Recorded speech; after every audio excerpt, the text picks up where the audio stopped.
I'm Ryan. I'm 30 now, a tech entrepreneur living near Seattle. But this story isn't about success. It's about betrayal, family, and the moment I stopped choosing pain in the name of love. For 2 years, I paid my parents' electricity bill, their water, their internet, every month, on time, without fail. I never asked for thanks. I never expected praise. I just did it. Because they're my parents. Because I thought that's what love looked like. My sister Jessica?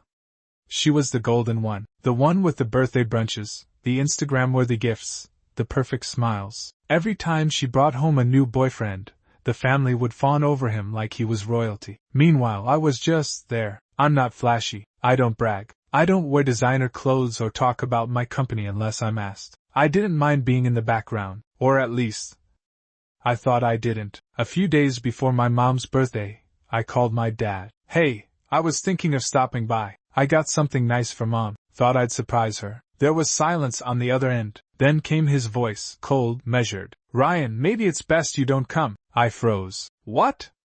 There's going to be people here. Jessica's boyfriend. He's got a good presence, and I think you just bring the vibe down. That was it. No hesitation. No apology. Just a quiet verdict.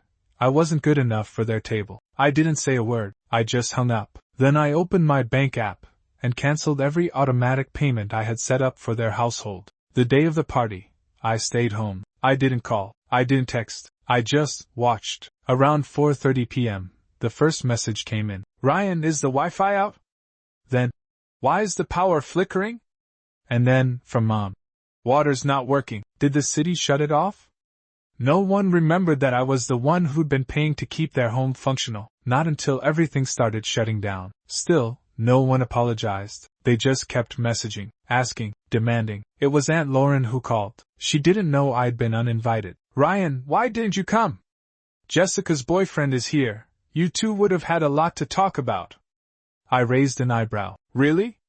She turned her phone, showing me the room. There he was, Jessica's incredible boyfriend, Jason. I stared for a moment, and then I laughed. Jason worked for me. He was one of the mid-level engineers on a short-term contract. Good at his job, sure, but I was his employer, the founder, the owner of the very company that gave him his fancy tech title. I watched as the realization slowly spread through the room. Jessica blinked. Jason's face turned white. He hadn't told them, and clearly, either had she. They called again, and again. This time, they weren't just asking for help. They were groveling. My dad tried to save face. You should have told us, son. We didn't know. But that was the point, wasn't it? They never asked. They never wanted to see me. They wanted the version of me that looked successful, in public, without ever treating me with private respect. They wanted my money, my silence, my absence. So I gave them what they asked for. 2 weeks later they visited. No. How are you? No. We're sorry. Just this. We were thinking, since things are tough, maybe you could help again. Just $2,000 a month. That's fair, right? I smiled. I told them I'd match Jessica's contribution, or we could sign legal documents about future inheritance if they wanted to make things official. My father exploded. He called me ungrateful, petty, cold. I simply opened the door, and I said, I choose peace. They left. It's been 3 years. They haven't truly reached out, not without needing something. And you know what? That's okay. I've found peace. I've found clarity. And I've finally learned that love without respect is just control in disguise. I'm not angry anymore, but I'm also not available. Because I know now, family isn't about DNA. It's about mutual care, boundaries, safety. I'm no longer the silent provider. I'm the man who walked away and built a better life. A week later, I was in my workshop, sanding down an old oak table, when I heard a knock at the door. It was my parents, standing there with hesitant smiles and a store-bought cake. Ryan, my mother began. We thought we'd surprise you. It's been a while. I wiped my hands on a rag, unsure of what to say. The last time we spoke, they had asked for financial support, and I had declined. The last time we spoke, they had asked for financial support, and I had declined. We've been thinking, my father added. I gestured for them to come in. We sat at the small kitchen table, the cake between us. My mother looked around, taking in the modest furnishings. You've made a nice place here, she said. You've made a nice place here, she said. I nodded. It's home. It's home. There was a pause before my father spoke again. We wanted to apologize for everything, and we were hoping we could start over. I looked at them, searching for sincerity. Starting over means acknowledging the past. Are you ready for that? They exchanged glances. We are, my mother said softly. I poured us each a cup of coffee. The air between us was thick, not with anger this time, but with unspoken truth. I need you to understand something, I began, my voice steady but calm. I didn't stop supporting you out of spite. I stopped because I finally realized my worth, and how little of it you saw. My father opened his mouth to respond, but I held up my hand. For 2 years I paid for your utilities. Not once did I ask for thanks. I paid because I cared. But when I was told I didn't look good next to Jessica's boyfriend, that was the moment I knew I wasn't family. I was a utility. My mom's eyes welled with tears. My father stared down at the coffee. And then I find out, I said slowly, that the guy you were all trying so hard to impress works for me. The silence was sharp. I didn't come here to make you feel guilty, I continued, but you came here to apologize and ask for more support. So let's be honest. My father's voice broke through. We didn't know how well you were doing. We thought maybe you were just lost. I nodded, and that's fine. You're allowed to misunderstand. But now you know who I am, what I built, and how I got here without any of you lifting a finger. Then I leaned forward. You want $2,000 a month in support? Fine, let's write a contract. I'll match Jessica's monthly contributions. Or you can agree to a formal arrangement for inheritance rights. Your choice. Their expressions shifted from contrition to disbelief. You'd make us sign a contract?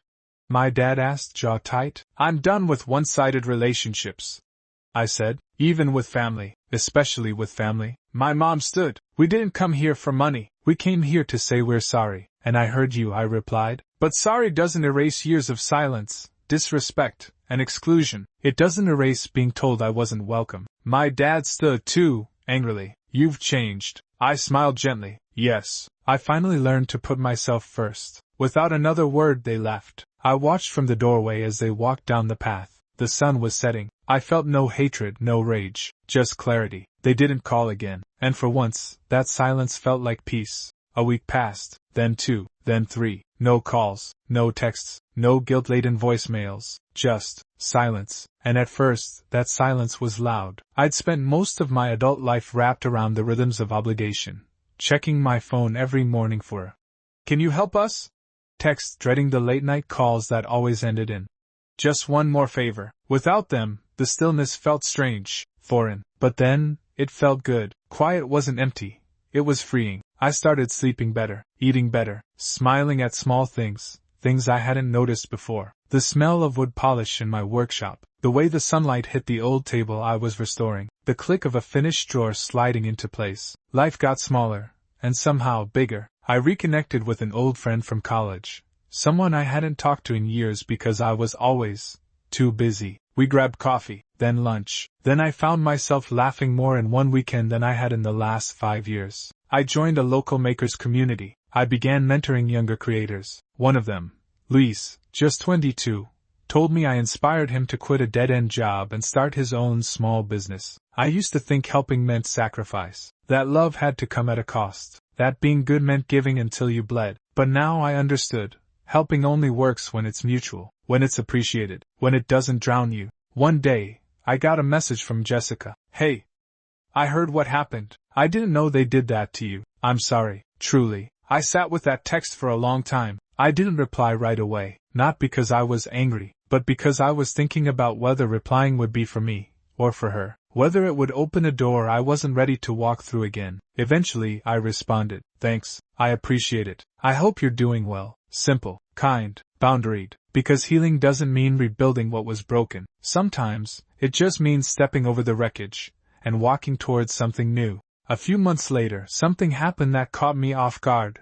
I got invited to a wedding, not Jessica's, not a cousin's, just a friend I hadn't seen in years, someone I'd helped with their resume back when they were struggling. They said, "You believed in me when I didn't believe in myself. I want you there." It felt surreal, not because I was going, but because for once, I was being wanted, not for what I could provide, not for what I could pay, but for who I was. At the reception, someone asked me if I had family nearby. I paused, not because I didn't know the answer, but because I wasn't sure how to say it. I used to, I replied, but not in the way that matters anymore. They nodded like they understood, and that's when it hit me.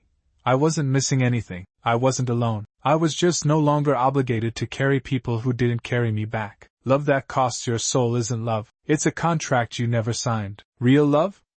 It sounds like laughter with someone who checks in just because. It feels like sitting in silence with a friend who sees the hurt in your eyes before you speak. It's not transactional. It's not guilt-based. It's safe. I didn't get that from my parents, but I was learning to find it in others, and more importantly, in myself. I still drive past their neighborhood sometimes, not on purpose, just, it's there. Familiar streets, old grocery stores, the gas station my dad used to fill up at before church. There was a time those sights would hurt. Now they're just that, sights, not scars. And as I park my truck next to my workshop and step into the scent of sawdust and fresh coffee, I realize I'm no longer surviving. I'm living, truly, freely, finally, living. As the days passed, I could feel the shift in myself more than anything else. I no longer checked my phone anxiously.